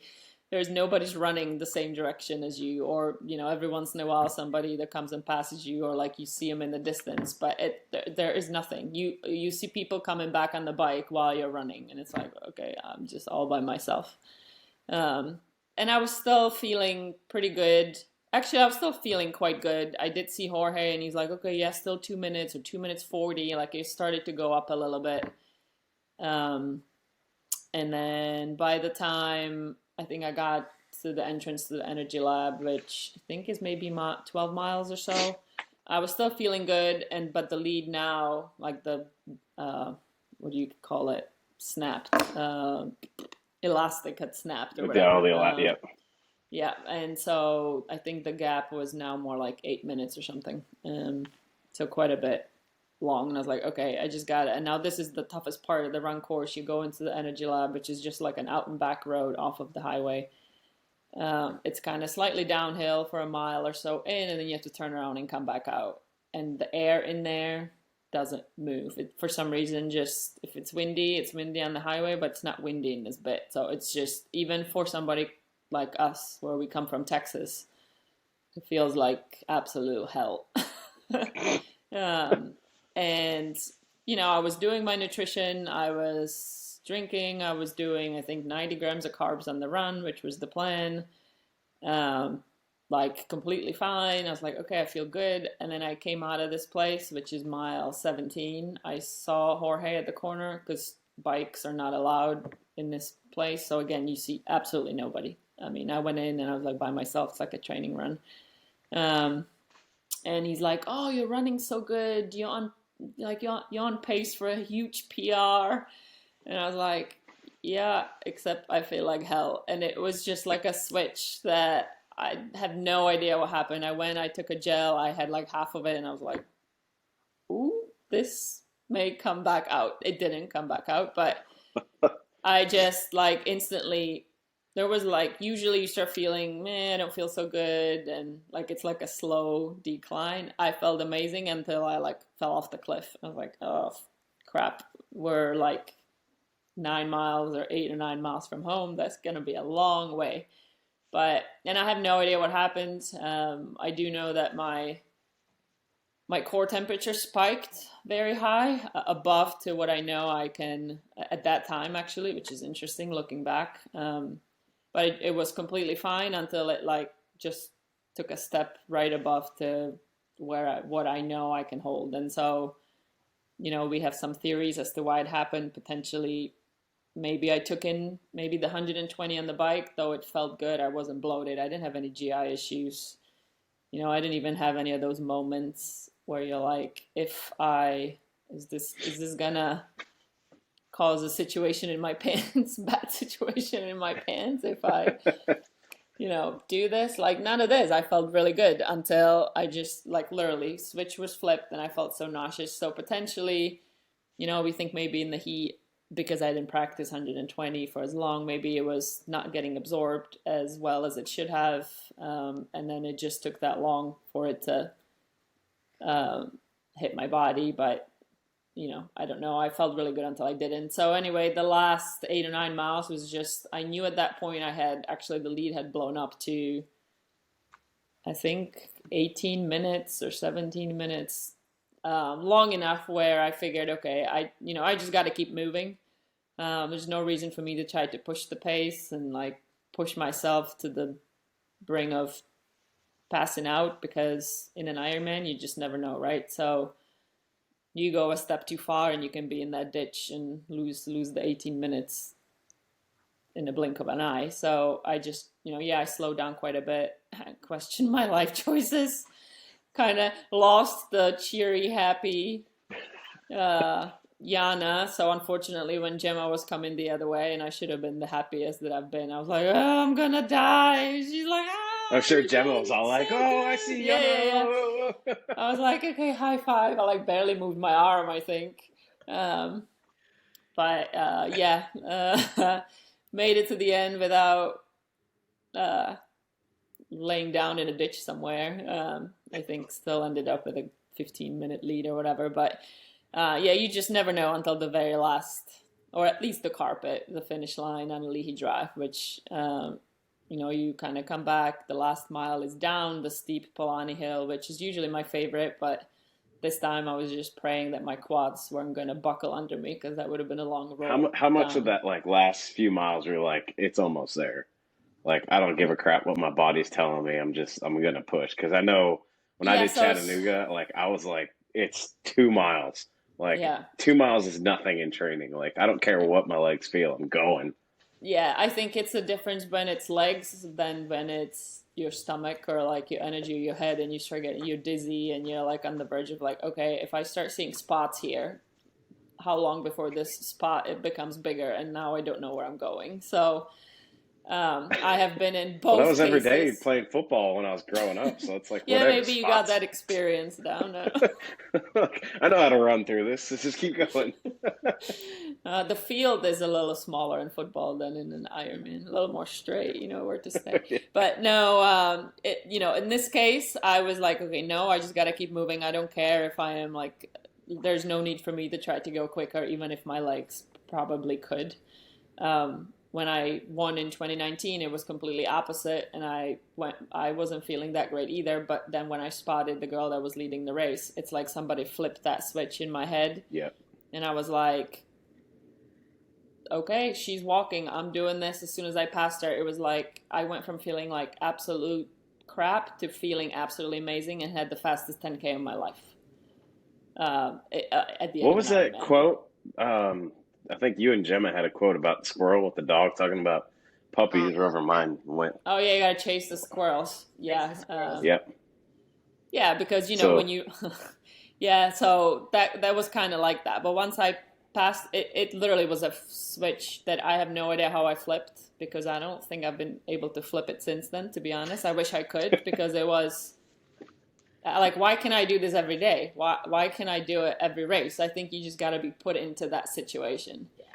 And I think because I was in a situation where I knew I had an 18-minute lead, the risk of me trying to go quicker for what? To get a PR, to say I had a quicker time, was far higher than just moving within my own capabilities of what I thought was okay, that was going to get me to the finish line, and then, yeah, maybe be a bit slower, but still win. I think if I had somebody on my bum, like 2 minutes behind, that was trying to chase me down, then hell yeah, I would have thrown myself down that hill and freaking pushed all the way till I maybe passed out, maybe not. Then at that point it wouldn't matter. But because I knew I had such a big lead, then it just was about, I mean, it wasn't enjoyable. Surviving. But just surviving to the finish line to then be able to enjoy it. So, you know, once I hit Alihi Drive, you kind of make that last right-hand turn, people start lining up, and it's maybe, 500 meters or something. You still run a little bit without the carpet, but that's when you start to realize, like, okay, yep, I'm going to do it. I'm more like, holy shit, I'm going to do it. It's going to happen again somehow. Like how, and it's like all the emotion starts flooding in, but it's so hard to describe what it feels like. I mean, every single time it feels special, and there were people I knew. I mean, everybody again is cheering for you, and then I nearly face planted going up the little ramp. I don't know whose idea is to put a ramp up at the finish line, like from some of these races. No, every year I watch Kona and I'm like, why? He just did an Ironman. I think the I don't race want to go. may be over before you get to the ramp. I think there's a timing line somewhere, but anyway, just cross the line. To be fair, I was expecting Jorge to be at the finish line like he was last year, but he wasn't able to get in there in time. So I was like, where? I looked like a headless chicken trying to look for him. But yeah, and that I get, it was awesome. I don't know what else to say. That's how it ended. I all of a sudden didn't feel so sick anymore. And you know what? As soon as I crossed the line, walked down the ramp, whoever caught me were the catchers, and then another doping lady came by and said, guess what? It's time to make sure that you're clean, which is absolutely fine. And it's great that they do that with age group athletes. But I was like, okay, me again? But yeah, so at that point they kind of, they walk you behind kind of the scenes behind the finish line, and this lady can't leave you. So I was just like, okay, get my medal. And it's kind of like, can you just leave me alone a little bit? Nope, I can't. Gemma and I had the benefit of doing that 1 year as volunteers at Texas, and you're like, all right, you have to go here. And then they're like, I'm going to talk to my buddy here. Oh, and I'm going to talk to my buddy over here. And you're like, really? I know. I was like, I'm cold. Can we get my clothes? And I need to change, because for for Kona, the doping thing is inside the hotel. So you go from freaking 100 degrees to air conditioned rooms. And I was like, okay, I got to get out of this sweaty thing. So I don't care if you're watching me, but Yep. that is what's happening. But yeah, it was, it was another amazing day. And I think, I don't know, it's never easy. Yeah, it's been the third time, but every time is different. Every time is just as special. You never know when it will happen again. It's almost, you wish like it lasted a bit longer. Like the finish line is so short. And then, and then it's over and I'm like, okay, yay, I won. It was really cool. But that flipping run, I could have run 10 minutes quicker if I didn't blow up. And I'm like, oh, you just won. Like, what are you doing? But I don't know. I guess that's why I keep doing it and I keep coming back, because even though I won, I'm like, it could have been better. All those intrusive thoughts. So you think you can do better on things. Yeah. That's why we're all probably still doing this sport. Like, I could have done that better. Could have done that better. Yeah. So that's my very long Kona race report. Well, we're going to ask you a heck of a lot more questions, but we are crushing time. So I think we're going to go to our next segment, which is top 4 questions. But wait, don't we need to hear about Gemma's experience? No. Yeah, we can. I mean, very, very different, but equally special. And I think it's, having the other team members, there was a lot of girls, and it was really special to share that and to kind of see you out there coming down Harvey and then looking awesome and then seeing you on the run. It was like to share that, but also then to see, Gloria and Marcy, and it was just fantastic to be out there. And Kona is really special, and I never thought Kona would happen. After Cozumel was when I first kind of entertained the thought of that. And then we all know there's been a lot of stuff that happened since Cozumel that I just put it totally out of my mind. And, this year was all about Roth, and, I wasn't going to finish Texas, but then did and got a spot. And there's been all the controversy of all of that. And it was, but I love Hawaii. 70.3 Hawaii is my favorite race. I knew the course, but I equally respected that course so much. And my race rehearsal 2 weeks out was the hardest single thing I have ever done on a bike. And we had all the wind and the conditions and the overheating. I'd come from Chicago to Kona and 3 days later was out there riding, and the wind was nuts. And So come back. I know. Jocelyn McCauley passed me after I'd been riding for an hour, and we were doing 12 miles an hour, and she's pushing 200 watts, and she's like, yay, this is amazing. I'm like, no, this is not. Everything. I want to go home.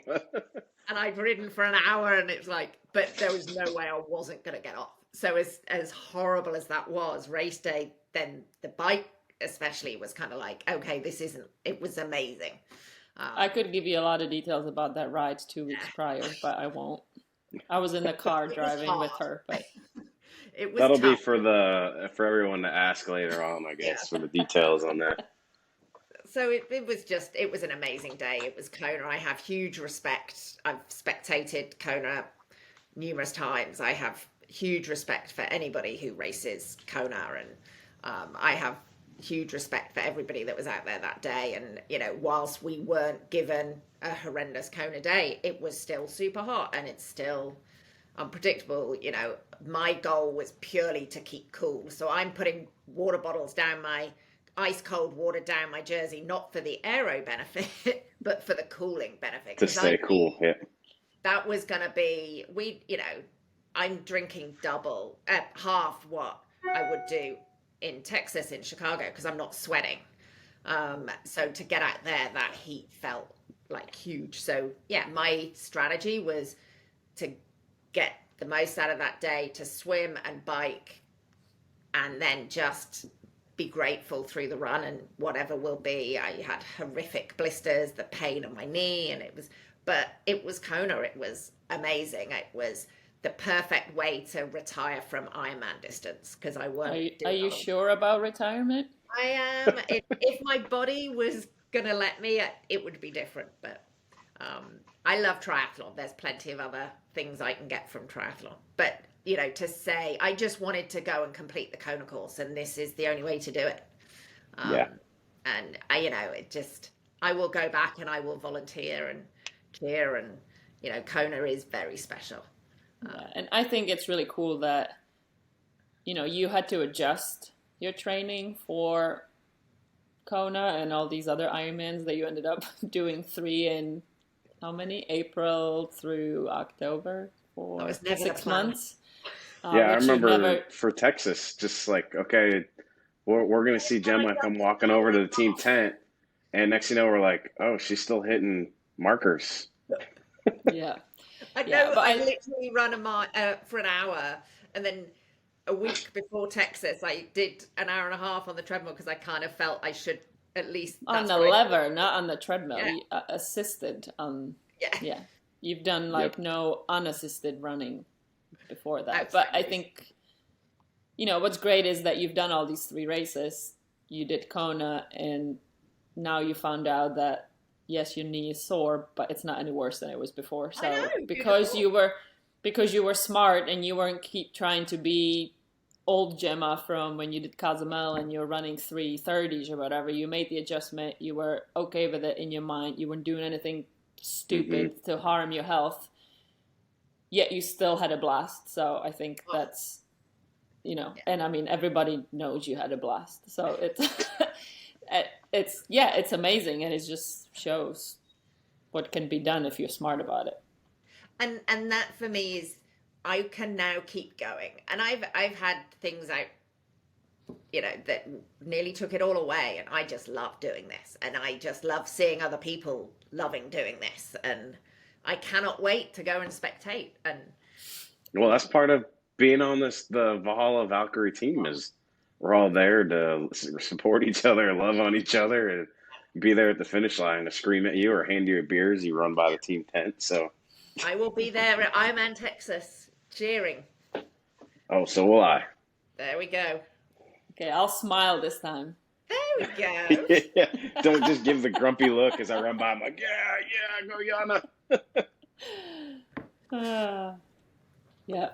And right. Congrats to the other girls from the team that raced, because I think everybody had a blast. There was, I'm not going to remember everyone, but, we had Jessica, there was Kim, and it was just... Yeah, we had a good list of folks that went over. Shara, Marcy, Kim, Gloria. Yep. And then Paula from... Probably forgot somebody. Oh, it's awesome. I know. Who have I forgotten? Well, that's a good thing. We have so many people that were over there that we can't remember all their names. Yeah. So...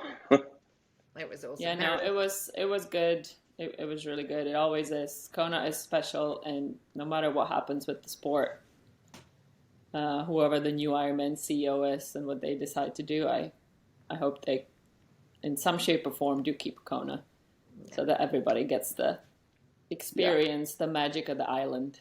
Yeah. I agree. Okay, well, races aside, we now have the burning questions that people need to know about Jana. And we can continue this. We're going to cut this bit a lot shorter because Jana didn't shut up about her race. It's not a bad thing. There's good info in there. You could have shut me up, Have some questions on the page as well. All right, yeah, shoot. What's question number 1, Gemma? What do we got from the team to talk about? You got to put those glasses on. Wait a minute. Happy birthday. Happy birthday. Yeah. We got to say happy birthday because now you're showing age. No, we're not singing. Sorry. Well, I'm not. Anyway.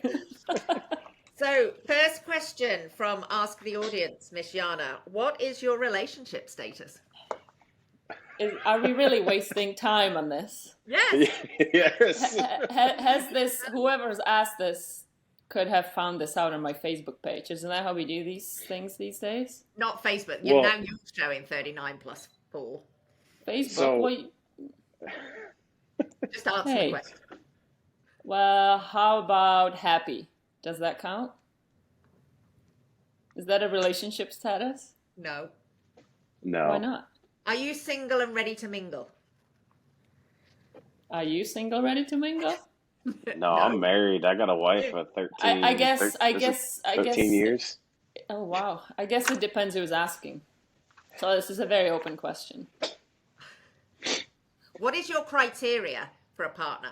What? Yeah, because I guess I was just listening to that Triathlon Life podcast, and they were talking about someone asked like relationships when you're doing this sport. So you're heavily involved in this. When you follow your social media and what Jorge does and what you do, there's a lot going on. If you want to be in a relationship with Jana Richtrova, you got to be a good Sherpa. Is all I got to say.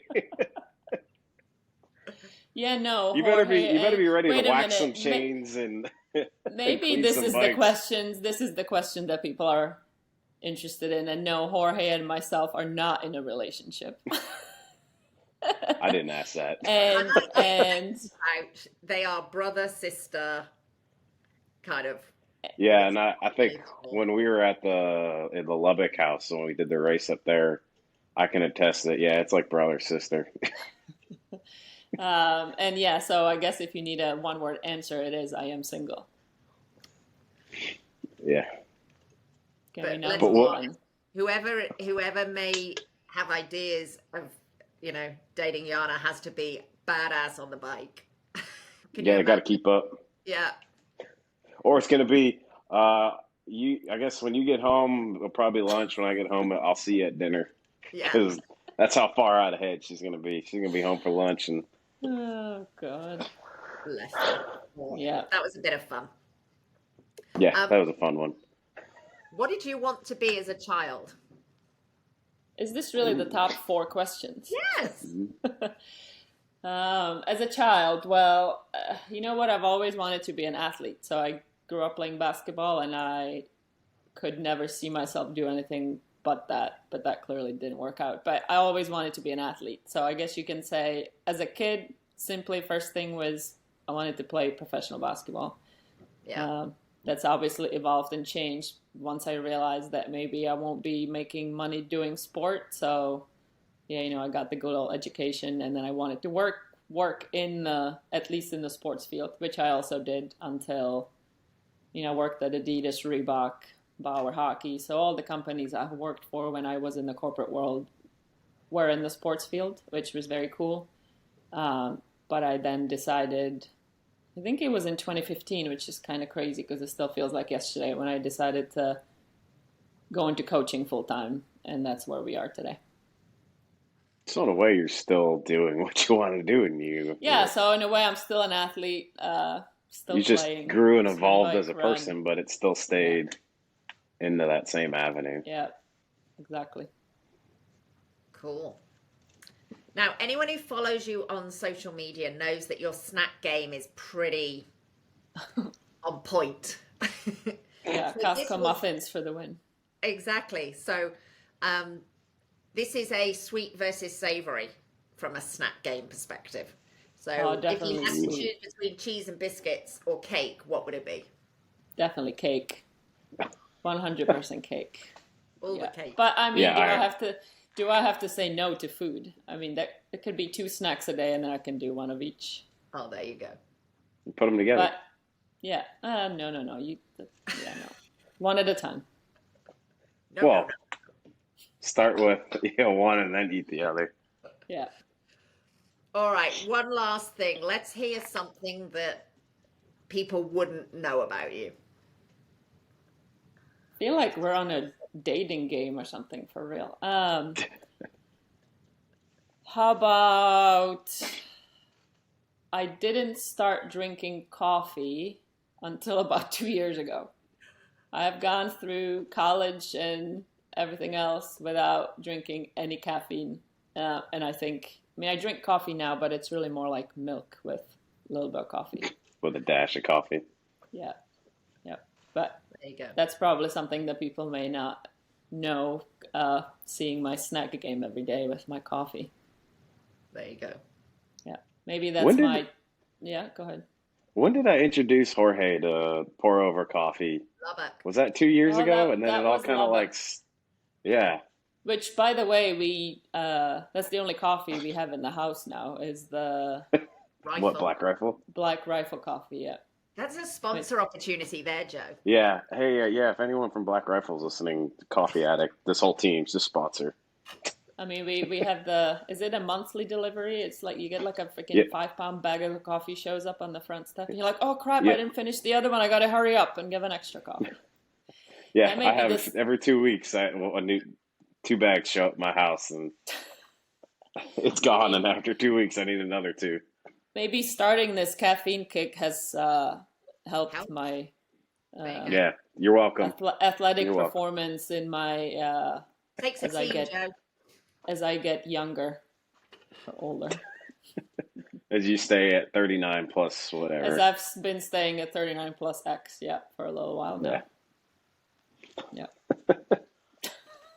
Bless you. Gosh, is there any more questions? Hope not. Should we do the actual triathlon question now instead of this? Yeah, we could, couldn't we? So here's a question. What gets you, what is it on the, we all know from doing this, we're not always on every day. It's not, there's a lot of repetition, there's a lot of monotony in long distance triathlon training. So what is it that gets you through those? You know what? I think people always look for, like, it has to be something, but I think I genuinely enjoy and love the process of getting better. And so, yeah, it's not always, like, I'm not always jumping out of bed to go do it if it's a certain session that maybe I don't like, but I know that You I mean just you don't always love give waking up at 5:30 to go to swim? Yeah, but you know what? Yeah, well, definitely not. But I love how I feel when I'm done. Yes. And I think the hardest part on those days when you're like, oh, it's 45 degrees outside and it's flipping raining and I gotta get in the pool. That's not exactly what I want to be doing. But as long as I show up and I try, I give myself a chance, I know that at the end of the day, because I don't want to stand on the start line having any regrets. So, if I get into a habit of only doing things when I feel like it, then I'll have a lot of regrets when I stand on the start line. And I'll just always go back to, oh, remember that day you skipped this? And then, because I think once you start doing it, it can escalate quite quickly. And I just genuinely enjoyed doing what I love. It may not always be, I may get on the bike, for example, and it's a very hard session and I don't want to do it. And if in 20 minutes, I do the warm up and I maybe try the first set and I feel horrible, then 10 years ago, Jana would have been like, oh, it doesn't matter. I got to hit 200 watts. So I'm going to freaking turn myself inside out. But now I'm just like, okay, well, maybe Tuesday, today we just spin. Keep it easy. I still sweat a little bit, so I'm happier, feel better when I'm finished. And then on Thursday, when I feel better, I give this session a try again. So it's not like be and end all, but I think what's most important is that even if I don't feel like it, assuming I'm healthy, there's nothing, I don't have an injury, I'm not sick, I always try, and I have the time, I try to give myself a chance to start and then see what happens in a session. I like but there's that. nothing like, there's nothing special that's like, oh, there's just this one thing that gets me out of bed. I think it's just... It's habits. It's forming those habits. And that's part of the sport is you need to form those habits. And it's not, when you prioritize the training, everything else can just kind of fall in place around that. And, that's a good point. It's like after Kona, I was like took an off season and I was I needed it, and I was quite lazy for a couple of weeks, which is fine, barely did anything, and I was like, okay, I'm going to start doing things, but unstructured, and I found that to be almost harder than when I'm in full-on training, because you almost forget. It's like, you just get out of the routine, you get out of the habits, and then it's so easy to just stay on the couch and watch something, or stare at the computer, or your phone, or whatever. Like you say, it's a habit. Once you get back into it, send each other reels. Yeah. Yes. Look for Elf on the Shelf, so I can have a better December. Well, and Yeah, it's the community and stuff as well, doesn't it? Because I think, you know, when you've got a team, and it's the cliche, but we have a community and a team that we can reach out and be like, oh God, I just need reminding, and whether that's a yeah, group and when you swim, or whether it's, you know, bike rides, or somebody on social media, it's like it reminds you why, and that it makes those race days so much sweeter. We're all doing this because of what we get out of the training or the racing, or yeah. It's like I was just thinking I think it was this Wednesday. I think you're like, what are you doing here at 5:30? I'm like, Yeah. well, like off season's over. I gotta get back on track. But again, like I think it was warm that day. Whatever it was, I don't know. Maybe it was also Friday. But it's like it was gonna rain all day. And honestly, if I didn't, it may have been Friday. But if I didn't go swim with the group, and there was not a group swim, there's absolutely zero chance I was getting up at 5. I was gonna get it done probably later in the day, but it was gonna take a hell of a lot more effort than just waking up in 5 minutes, putting my suit on and driving to the pool, and then it was done. And then it can be dark and gray and Yeah. rainy, and it's like, okay, it's done. yeah. So I think definitely having the group and having the team, whether like you say it's organized rides or even just another person, it doesn't have to be a big group. We all have jobs and our different schedules, so it may be difficult during the week to do something like that. But just finding something that will hold you accountable, whether it's your teammates or maybe it's how you feel when you step on the start line. I mean, some people are fine with just showing up and winging it, but that's not how I am, and we're all different. And if that's what works for somebody, then that's fine, but that's not how I roll, I guess. And that doesn't make it right or wrong. It's just how you are, and then what your expectations are also when it then comes to your race day. Then you can be happy or at the end of the day or not happy. All right, I got I one talk too last much. thing. Cool. Got one last thing, and then we'll end it. What's in store for 2024? Gemma? What's the plan? My plan is to race. I'm signed up for Ironman Texas again. It's hard to say no to a hometown race with the amazing When it's in your support backyard, yeah, that we absolutely. have. Yeah, when you can sleep in your own bed. So I'm pretty sure I signed up the day after this Are you race going to be able 'cause- to? I heard you have like 20 people showing up to your house. Oh, me, yeah. Well, isn't like 19 of them staying at yours now? Yeah. Apparently, yeah. I saw some like I'm just you going to hand them the renovated pull and the pull pass for a neighborhood and just say, hey, I haven't go to town. it's just a big slumber party, I guess. No. Yeah, no, I'm super excited. I hope I won't. I don't know. Last year I had some sort of sickness or something. So anyway, Ironman Texas. Hopefully I smile when I see everybody. I'm not a Grinch this time. There's going to be 20 posters around the run course. Is Jana smiling? Question mark. Yeah, smile, Jana. That's funny. And you then, chose to do this. Smile. Yeah, exactly. Yeah, you chose to swim with. I mean, if you don't send me pictures of snakes the day before race, maybe I will have a better day. Hey, I almost stepped on those things. That's those snakes I I saw. don't care what you I'm did. like, all right, but I'm gonna get an angle for the whole team so I can see what the buoy line is, and then I look down. I'm like, holy shit! I thought you meant a picture of the snakes for the whole team. I was gonna say that's what you get for it, but no, yeah. Anyway, let's not talk about that again until after the race, 4 months. And then I've qualified for Nice already. So world champs, I guess, in Nice, not in Kona, which is kind of sad, but also exciting at the same time because I've always wanted to do the course in Nice just because I think it actually may suit me better than Kona does, given how difficult the bike course is. But yeah, I'm still just struggling a little bit with the fact that it's not Kona. Nice, not Kona. Yeah. Yep.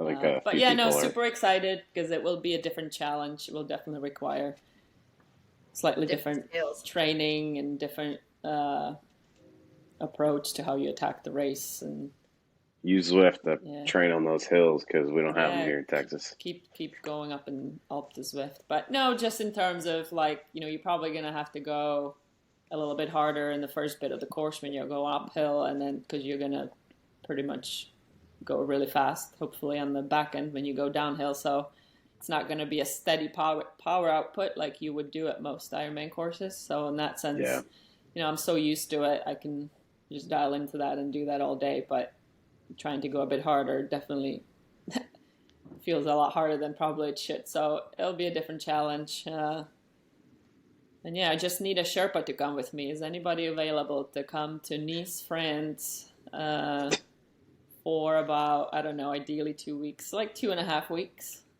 Yeah, I'll go over there with my last name and they'll start talking French to me and I'll be like, Yeah, there you go. Texan, sorry, no. Yeah, so those are the two big races. There's kind of a big gap in between. I haven't quite thought about what I want to do in there, but I prefer the Ironman distance. I don't think I want to do another Ironman just because that may be a bit too much, but maybe something shorter. I'm sad they got rid of Lubbock because that was a drivable race. Yeah, me too.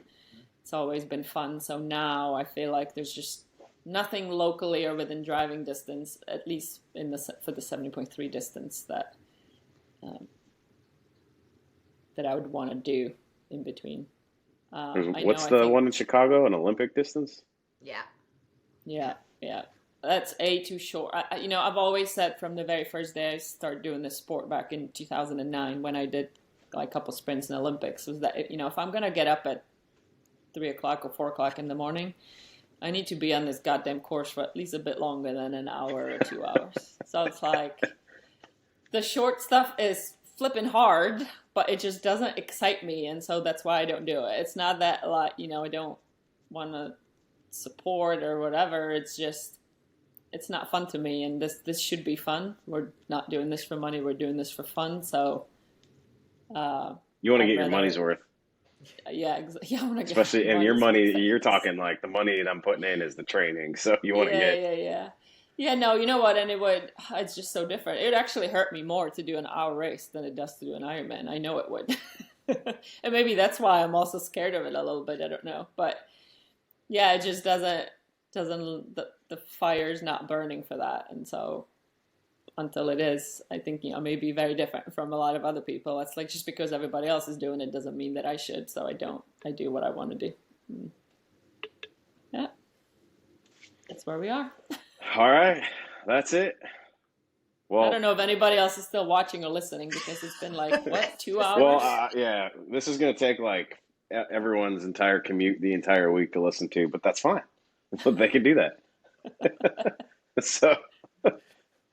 But I think it was good information, and I think later on people can probably slide into your DMs, and that's an inside joke between the three of us this morning.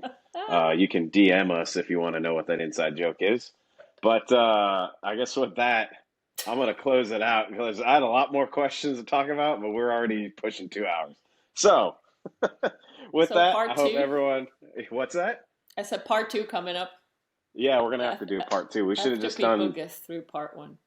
Yeah, we should have just done 2 parts, I guess, for this one anyways. Maybe I'll release it in 2 parts. Who knows? But your whole thing was the race report. But I guess with that, Merry Christmas and Happy New Year. Hopefully I'll have that out by before then. But I guess if anyone has any questions, message all of us. I'm sure if you're not following Check Chick, you're living under a rock. Gemma Push Glide Kick, and then Joe Chevy 29.